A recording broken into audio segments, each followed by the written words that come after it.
بسم اللہ الرحمن الرحیم۔ اللہ تبارک و تعالیٰ کے نام سے شروع جو بڑا مہربان اور نہایت رحم کرنے والا ہے۔ پیار دوستو، اللہ تبارک و تعالیٰ نے اس کائنات کو تخلیق فرمانے کے بعد فرشتوں اور جنات کو تخلیق فرمایا، اور اس طرح اس کائنات کے اندر انسانوں کی تخلیق سے پہلے دو مخلوقات ایسی تھیں جو اللہ تبارک و تعالیٰ کی عبادت کیا کرتی تھیں۔ پھر اللہ تبارک و تعالیٰ نے اپنی سب سے پسندیدہ مخلوق کو پیدا فرمانا چاہا اور نسل انسانی کو منصب خلافت پر فائز فرمانا چاہا، تو اللہ تبارک و تعالیٰ نے اس کائنات کے سب سے پہلے انسان اور تمام انسانوں کے باپ حضرت آدم علیہ السلام کو تخلیق فرمایا۔ حضرت آدم علیہ السلام کی تخلیق اللہ تبارک و تعالیٰ کی قدرت کا ایک عجیب و غریب نمونہ ہے، اور حضرت آدم علیہ السلام کی تخلیق میں اللہ تبارک و تعالیٰ کی قدرت کی بے شمار نشانیوں کی جلوہ گری ہے، اور حضرت آدم علیہ السلام کی تخلیق میں تمام نسل انسانی کے راز پوشیدہ ہیں، اور حضرت آدم علیہ السلام ہی وہ ہستی ہیں کہ جس کے ذریعے اللہ تبارک و تعالیٰ نے نسل انسانی کی بنیاد رکھی، اور حضرت آدم علیہ السلام سے ہی اللہ تبارک و تعالیٰ نے تمام انسانی روحوں کو پیدا فرمایا۔ پیارے دوستو، آج کی اس ویڈیو میں ہم آپ کو بتائیں گے کہ جب اللہ تبارک و تعالیٰ نے حضرت آدم علیہ السلام کو تخلیق فرمانے کا ارادہ فرمایا تو اللہ تبارک و تعالیٰ نے حضرت آدم علیہ السلام کے جسم کے لیے کون کون سی مٹی کا استعمال فرمایا، اور حضرت آدم علیہ السلام کو پانی، مٹی اور ہوا سے کس طرح پیدا فرمایا گیا، اور اس کے ساتھ ساتھ آپ کو یہ بھی بتائیں گے کہ کیا اللہ تبارک و تعالیٰ نے خود اپنے دست قدرت سے حضرت آدم علیہ السلام کو تخلیق فرمایا، یا اللہ تبارک و تعالیٰ کے مقرب فرشتوں نے حضرت آدم علیہ السلام کی تخلیق کی۔ اور جب اللہ تبارک و تعالیٰ کے 4 مقرب فرشتے حضرت آدم علیہ السلام کے پتلے کے لیے زمین سے مٹی اٹھانے کے لیے آئے تو زمین رو رو کر ان فرشتوں کے سامنے کون سی فریاد کرنے لگی، اور حضرت آدم علیہ السلام کی تخلیق میں ایسا کون سا راز پوشیدہ ہے کہ جس کی وجہ سے انسان کی زندگی میں خوشیاں کم اور غم زیادہ ہوتے ہیں۔ پیارے دوستو، ان تمام تر سوالات کے جوابات قرآن و حدیث کی روشنی میں آج کی اس ویڈیو میں ہم آپ کو بتائیں گے، لہٰذا آپ سے گزارش ہے کہ ہماری اس ویڈیو کو اینڈ تک ضرور دیکھیے گا۔ پیارے دوستو، جب اس کائنات کے اندر اللہ تبارک و تعالیٰ کی ذات کے علاوہ کوئی بھی چیز موجود نہ تھی، اس وقت صرف اور صرف اللہ تبارک و تعالیٰ کی ذات موجود تھی، تو اس وقت اللہ تبارک و تعالیٰ نے اپنی ذات کو ظاہر کرنا چاہا تو اللہ تبارک و تعالیٰ نے اپنی ذات کے بعد سب سے پہلے جس پاکیزہ ہستی کو پیدا فرمایا وہ اللہ تبارک و تعالیٰ کے پیارے محبوب حضرت محمد مصطفیٰ صلی اللہ تعالیٰ علیہ وآلہ وسلم کا نور تھا۔ اس طرح اللہ تبارک و تعالیٰ نے اپنی ذات کے بعد سب سے پہلے اپنے پیارے حبیب حضرت محمد مصطفیٰ صلی اللہ تعالیٰ علیہ وآلہ وسلم کے نور کو تخلیق فرمایا، اور پھر اللہ تبارک و تعالیٰ نے اسی نور محمدی سے اس کائنات کو تخلیق فرمایا، اور اس کائنات میں موجود تمام تر مخلوقات کو پیدا فرمایا، جیسے کہ اللہ تبارک و تعالیٰ کا عرش، لوح، کرسی، قلم، اور اللہ تبارک و تعالیٰ کے مقرب فرشتے اور اس کائنات کی دیگر تمام تر مخلوقات نور محمدی سے پیدا کی گئیں۔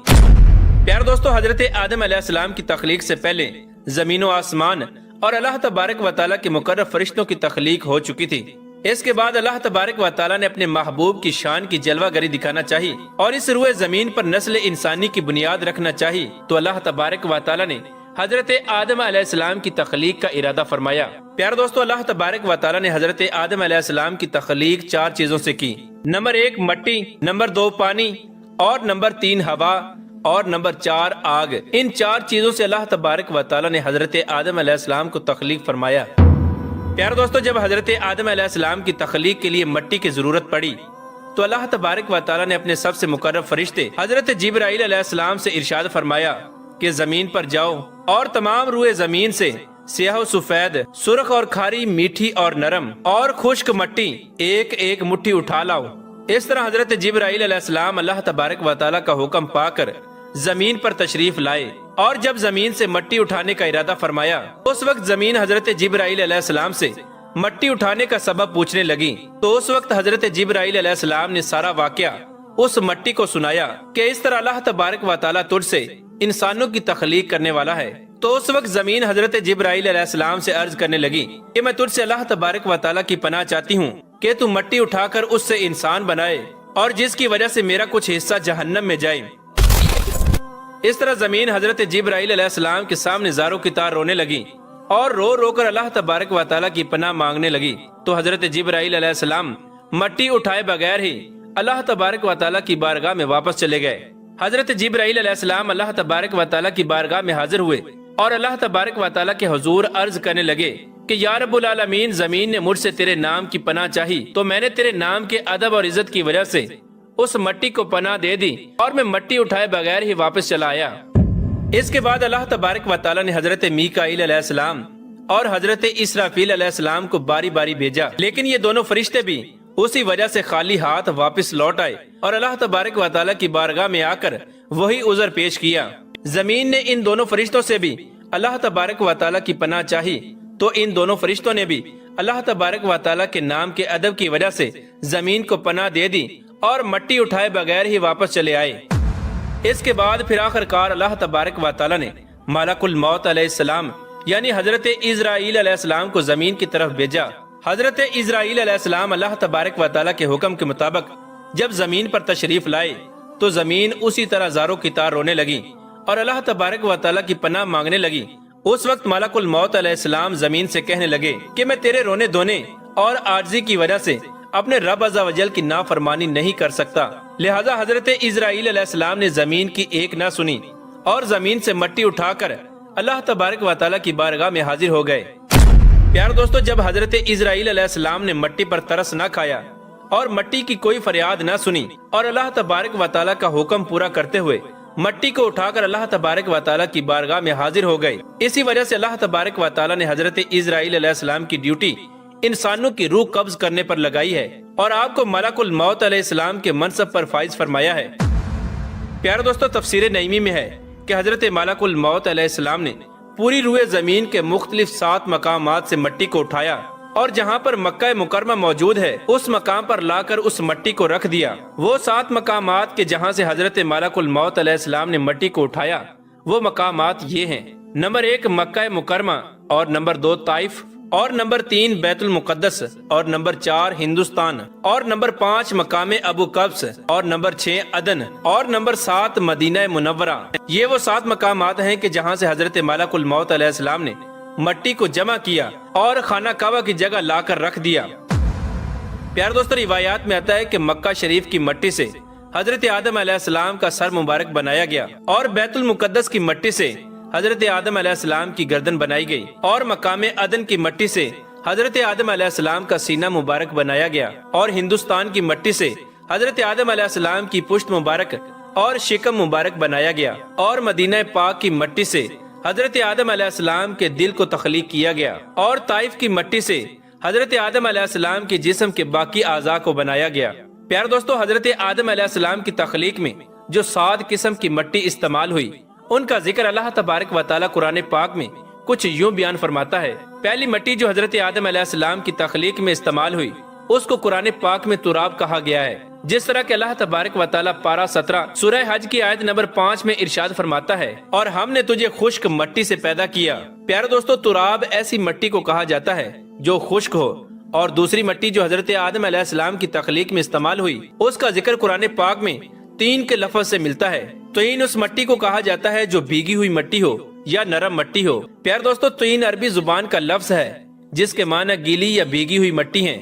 اس مٹی کی خاصیت یہ ہے کہ یہ مٹی جہاں بھی ہوتی ہے وہاں کی زمین کو ہرا بھرا کر دیتی ہے۔ یہ مٹی زمین کے اندرونی حصے میں ہوتی ہے، جیسا کہ انسان کی اوپر والی جلد اور نیچے والی جلد جس سے انسان کے بال پیدا ہوتے ہیں۔ اور تیسری مٹی جو حضرت آدم علیہ السلام کی تخلیق میں استعمال ہوئی وہ حمائن ہے، جیسا کہ اللہ تبارک و تعالیٰ قرآن پاک کی سورہ حجر کی آیت نمبر 26 میں ارشاد فرماتا ہے، اور ہم نے انسان کو ایک بجتی ہوئی مٹی سے پیدا فرمایا جو اصل میں ایک سیاہ گارا تھی، اور چوتھی قسم کی وہ مٹی جو حضرت آدم علیہ السلام کی تخلیق میں استعمال ہوئی اس کو مسنون کہا جاتا ہے۔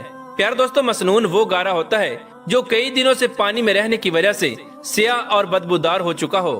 پانچویں قسم کی مٹی جو حضرت آدم علیہ السلام کی تخلیق میں استعمال ہوئی وہ تین العزب ہے۔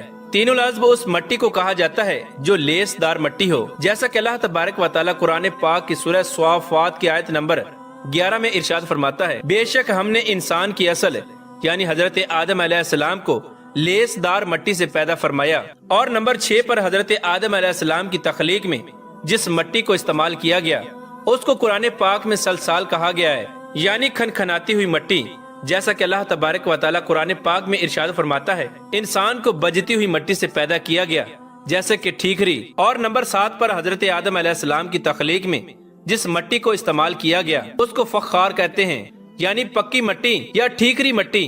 پیارے دوستو، اس طرح پوری روئے زمین سے مختلف رنگوں کی اور مختلف قسم کی مٹی کو جمع کیا گیا اور پھر اس سے حضرت آدم علیہ السلام کو تخلیق فرمایا گیا۔ کیونکہ حضرت آدم علیہ السلام کی تخلیق میں مختلف قسم کے رنگوں کی مٹی کو استعمال کیا گیا، اسی وجہ سے حضرت آدم علیہ السلام کی اولاد میں بھی مختلف رنگوں کے لوگ موجود ہیں۔ پیارے دوستو، اس طرح جب حضرت آدم علیہ السلام کی تخلیق کے لیے مختلف قسم کی مٹی کو جمع کر لیا گیا تو اس کے بعد اللہ تبارک و تعالی نے اس مٹی کا گارا بنانے کے لیے 7 قسم کے پانیوں کا استعمال فرمایا۔ نمبر 1، آب فرات۔ آب فرات اس پانی کو کہا جاتا ہے جو شیریں اور میٹھا ہو۔ اور نمبر 2، آب اجاج۔ آب اجاج اس پانی کو کہا جاتا ہے جو کھارا پانی ہو۔ اور نمبر 3، آب سلسبیل۔ آب سلسبیل اس پانی کو کہتے ہیں جو صاف اور شفاف ہو۔ اور نمبر 4، آب تسنیم۔ آب تسنیم اس پانی کو کہا جاتا ہے جو خوشبودار پانی ہو۔ اور نمبر 5، آب رحیق۔ آب رحیق اس پانی کو کہا جاتا ہے جو پاک نشے دار پانی ہو، جیسا کہ جنتی شراب۔ اور نمبر 6، آب کوثر۔ اور آب کوثر ایسا پانی ہے کہ جس کو پیتے ہی انسان اپنا دکھ درد اور تمام تر تکالیف بھول جاتا ہے۔ اور نمبر 7، آب رحمت۔ آب رحمت اس پانی کو کہا جاتا ہے جو رحمت والا پانی ہو۔ اس طرح حضرت آدم علیہ السلام کی مٹی کو ان 7 قسم کے پانیوں سے بھگویا گیا اور اس کا گارا بنایا گیا۔ اور جب حضرت آدم علیہ السلام کی مٹی کا گارا تیار ہو گیا تو اس گارے پر اللہ تبارک و تعالی نے 40 دن تک بارش برسائی۔ حضرت آدم علیہ السلام کے گارے پر 39 دن تک غم کی بارش ہوتی رہی اور 1 دن خوشی کی بارش برسائی گئی۔ اسی وجہ سے انسان کی زندگی میں غم زیادہ اور خوشیاں کم ہوتی ہیں۔ پیارے دوستو، تفسیر نعیمی میں ہے کہ جب حضرت آدم علیہ السلام کا گارا بالکل تیار ہو گیا تو اللہ تبارک و تعالی نے فرشتوں کو حکم دیا کہ اس گارے کو مکہ اور طائف کے درمیان وادی نعمان میں عرفات کے پہاڑ کے پاس رکھیں۔ اس کے بعد اللہ تبارک و تعالی نے اپنے دست قدرت سے حضرت آدم علیہ السلام کے جسم کا مجسمہ بنایا اور اپنے دست قدرت سے حضرت آدم علیہ السلام کی صورت تیار کی۔ اس طرح جب حضرت آدم علیہ السلام کا مجسمہ تیار ہو گیا تو اللہ تبارک و تعالی نے اس مجسمے کو خشک کرنے کے لیے اس پر 7 قسم کی ہوائیں چلائیں۔ نمبر 1، تیز ہوا۔ اور نمبر 2، دھیمی ہوا۔ اور نمبر 3، گرم ہوا۔ اور نمبر 4، سرد ہوا۔ اور نمبر 5، درمیانی ہوا۔ اور نمبر 6، رحمت والی ہوا۔ اور نمبر 7، خالی ہوا۔ پیارے دوستو، ان 7 قسم کی ہواؤں کی وجہ سے جب حضرت آدم علیہ السلام کا مجسمہ خشک ہو گیا تو اب اللہ تبارک و تعالی نے اس مجسمے کو مزید پکا کرنے کے لیے 7 قسم کی آگ سے گزارا۔ نمبر 1، سیاہ رنگ والی آگ۔ اور نمبر 2، سرخ رنگ کی آگ۔ اور نمبر 3، پیلے رنگ کی آگ۔ اور نمبر 4، نیلی آگ۔ اور نمبر 5، دھوئیں والی آگ۔ اور نمبر 6، بغیر دھوئیں والی آگ۔ اور نمبر 7، تیز اور دھیمی آگ۔ اس طرح ان 7 قسم کی آگ سے حضرت آدم علیہ السلام کے پتلے کو گزارا گیا اور اس کو مزید پختہ کیا گیا۔ اس طرح جب حضرت آدم علیہ السلام کی صورت مکمل طور پر تیار ہو گئی تو فرشتے حضرت آدم علیہ السلام کو دیکھ کر حیران ہونے لگے، کیونکہ فرشتوں نے اس سے پہلے ایسی خوبصورت صورت کو نہیں دیکھا تھا۔ جب حضرت آدم علیہ السلام کا جسم مکمل طور پر تیار ہو گیا تو اس وقت اللہ تبارک و تعالی نے حضرت آدم علیہ السلام کے جسم میں روح داخل کرنے کا ارادہ فرمایا۔ چنانچہ اللہ تبارک و تعالی نے اپنے حکم سے روح کو پیدا فرمایا اور روح کو حکم ارشاد فرمایا کہ حضرت آدم علیہ السلام کے جسم میں داخل ہو۔ جب روح اللہ تبارک و تعالی کے حکم سے حضرت آدم علیہ السلام کے قریب پہنچی تو حضرت آدم علیہ السلام کے جسم کو اندر سے تنگ اور تاریک پایا اور روح حضرت آدم علیہ السلام کے جسم میں داخل ہونے سے ڈرنے لگی۔ تب اللہ تبارک و تعالی نے اس نور کو حضرت آدم علیہ السلام کی پیشانی میں رکھا، جس نور کی خاطر اللہ تبارک و تعالی نے اس کائنات کو بنایا اور اپنے خدا ہونے کو ظاہر کیا، یعنی حضرت محمد مصطفیٰ صلی اللہ تعالی علیہ وآلہ وسلم کے نور کو جب حضرت آدم علیہ السلام کی پیشانی میں رکھا گیا تو اس پاکیزہ نور کی وجہ سے حضرت آدم علیہ السلام کا پورا جسم چمک اٹھا اور موتیوں کی طرح جگمگانے لگا۔ پیارے دوستو، جب نور محمدی حضرت آدم علیہ السلام کی پیشانی میں رکھا گیا تو اس وقت وہ روح جو حضرت آدم علیہ السلام کے جسم میں داخل ہونے سے ڈر رہی تھی وہ خوشی خوشی حضرت آدم علیہ السلام کے جسم میں داخل ہو گئی، جیسا کہ اللہ تبارک و تعالی سورہ حجر کی آیت نمبر 29 میں ارشاد فرماتا ہے، اور جب میں اسے مکمل کر لوں اور اپنی طرف سے خاص اور معزز روح کو پھونک دوں تم سب اس کے لیے سجدے میں گر جانا۔ پیارے دوستو، روح جب حضرت آدم علیہ السلام کے جسم میں داخل ہونے لگی اور روح ابھی سر میں پہنچی تھی کہ حضرت آدم علیہ السلام کو چھینک آئی، اس وقت آپ کی زبان مبارک سے نکلا الحمدللہ۔ اس پر اللہ تبارک و تعالی نے ارشاد فرمایا یرحمک اللہ، اور حضرت آدم علیہ السلام اور اللہ تبارک و تعالیٰ کی یہی سنت آج بھی اسلام کے اندر زندہ ہے۔ جب روح حضرت آدم علیہ السلام کی کمر تک پہنچی تو حضرت آدم علیہ السلام نے اٹھنا چاہا مگر گر پڑے، کیونکہ روح ابھی حضرت آدم علیہ السلام کے نیچے والے حصے میں نہیں پہنچی تھی۔ اس پر اللہ تبارک و تعالیٰ نے ارشاد فرمایا کہ بے شک انسان جلد باز پیدا کیا گیا۔ اس کے بعد جب روح حضرت آدم علیہ السلام کے جسم میں مکمل طور پر داخل ہو گئی اور مکمل طور پر پھیل گئی تو اس وقت اللہ تبارک و تعالیٰ نے حضرت آدم علیہ السلام سے ارشاد فرمایا کہ فرشتوں کے پاس جاؤ اور ان کو سلام کرو اور سنو کہ وہ کیا جواب دیتے ہیں۔